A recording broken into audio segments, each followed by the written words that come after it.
I feel like if the Faraway Paladin came out in a different anime season, for instance, let's say last anime season or the season before that, then everybody would be talking about this anime. It would be the talk of the town, and I feel like it would easily be one of the most popular anime of that given season.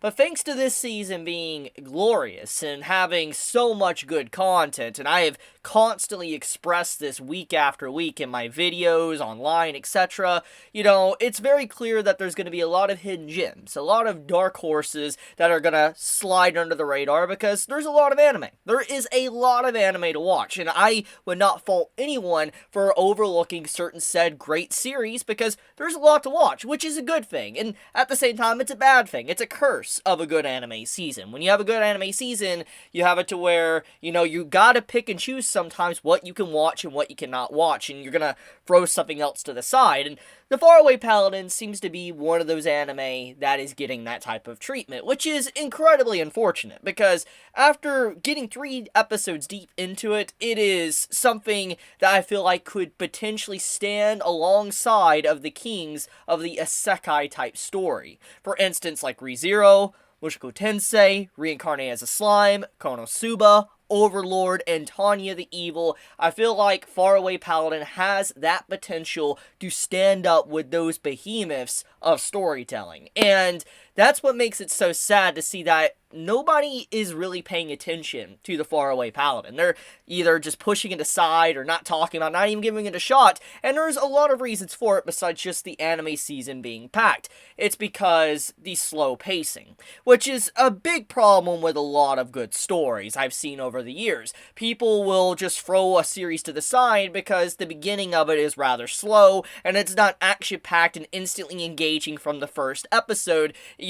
People just want to get to see all that content to be like, man, this is epic, this is crazy, and the Faraway Paladin doesn't really have that. For instance, the art animation is good, but it's not as flashy as other series in this anime season, like Tacked Up is a big example, and I mean, when you look at it, people are gonna be like, okay, so the art looks typical, standard anime, and on top of that, there wasn't a crazy amount of action in the first episode, nothing that was a big major twist that blew everybody's mind, kind of, let's say, like Shield Hero did in its first episode. Everything about the beginning section of the Faraway Paladin has definitely been something that would turn off a lot of people from watching it, because it doesn't have that high-octane action, it doesn't have that, bizzazzed art animation that really just blows your mind, and so people that are sitting down and watching it are like, wow, this is just very slow. Should I really even continue watching this when there's already so much great content already from this anime season? And that's the sad part, is because the setup with this, first 3 episodes have been so worth everything, and that's why I'm willing to hold it up into such a high degree, and why I say it could stand maybe with some giants of the Isekai type story, because of what episode 3 did for the entire story.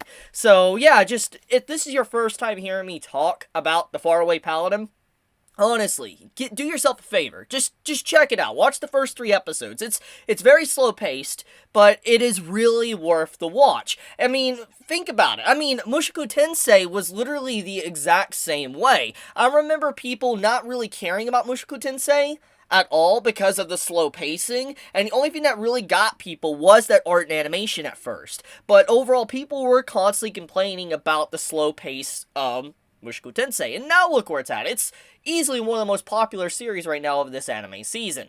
So that's just the point I want to make, is that slow pacing is great for a story. Not every story needs to be high action, high octane animation, etc. to make it good or worth your time. But okay, enough with that little mini kind of rant type thing. Let's actually talk about the episode. Episode 3. So a lot of stuff was revealed. Like, we had the entire reason why Will was being raised by 3 undead. We got a little bit more info on the gods and what happened to the city that kind of looks like, let's say, Lothric or Lordran and all that from Dark Souls. There is a lot of information we got, and I love this episode because the wait, the past few weeks of watching the series was worth what we got within this episode, and I feel like the light novel would probably even go further with this content and expand upon it, and I cannot wait to get my hands to be able to read the light novel. Like, I want to get my hands on the light novel and just read it, because I've loved the content of the anime, and I know when it comes to these type of stories, anime can't always adapt every single thing in a light novel. That's just a given. It is. Even ReZero isn't perfect. And I feel like if I was to sit down and read the light novel of this, I would be blown away by the sheer quality. And I love the author's, writing capabilities when it comes to world building and also when it comes to just the character interactions with Will, especially with Mary, Gus, and, Blood. And so let's actually talk about the backstory. So the whole town was obliterated by basically a demon king, like a god, an ancient god that became this high king that had this demon blade that was able to, no matter who it cut, any living person, it would restore the life of that individual wielding that blade, which was the high king. And as, the entire continent was being basically conquested by demons all around the world, obviously some countries fell, some countries didn't, and we don't really know the whole lore of everything else out there beyond what has happened in this continent with where Will has been stationed at. And when you think about what the High King did and how the continent fell, it's a very dark story. It paints a very grim picture of what is potentially out there in the world, because from all we know, maybe majority of the entire world has been lost to demons, undead, etc., different gods that are evil gods because of what happened, how people were, failed to actually stop it. And so I'm starting to wonder what's actually going to happen outside of this story with Mary, Blood, and Gus once Will goes off on his own and actually truly becomes a paladin. And so they've spent hundreds upon hundreds of years basically watching over this city, watching over this Seal of the High King, and they've had a lot of time for regrets, thinking about what they could have done differently, and if there really is anything else out there. They mention that multiple times throughout the episode, which just makes everything about their story heartbreaking, because these three individuals, they sacrificed it all to be able to save the city, to save the country, and they don't even know if the country truly was saved in the end, because they haven't really seen any human until Will popped up as a baby, which gave them a little bit more life and purpose and allowed them to make it to this very day as the undead.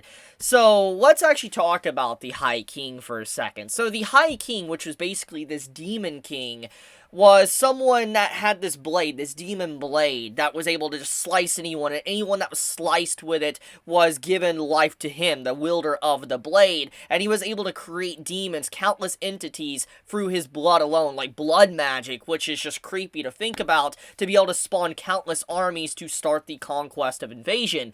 But thanks to the god of Undeath is actually what stopped it to begin with, because not all evil gods are aligned with each other. They have their own reasons to go against someone else, for instance, to either obtain power or get rid of someone that's the opposing force of what they actually believe in, their ideals, even if they are an evil entity. And so seeing the god of Undeath step in and offer a choice to Gus, Blood, and Mary, like, hey, offer me your souls, and if you do, I will destroy all of these demons, and I will help you seal the High King. However, you will become undead, immortal caretakers of the seal of the High King. But like he said, he would take all their souls. And obviously we know their decision. To save their country, to save their city, they sacrificed it all. And that goes back into the lingering regrets, as I talked about, which is a huge topic of discussion, which gets into what Mary said in the previous episode, is that,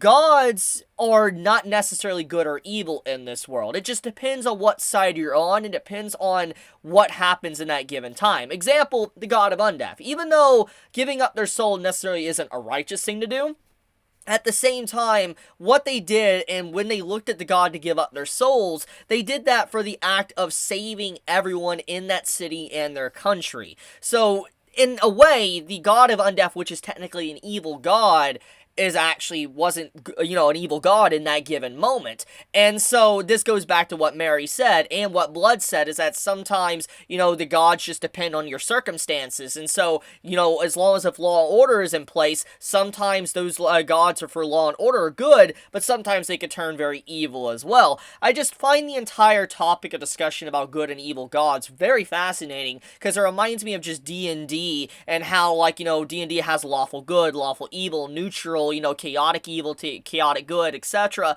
I love that contrast to show that sometimes, depending on circumstances, things can shift and be good or bad, depending on your viewpoint of society itself.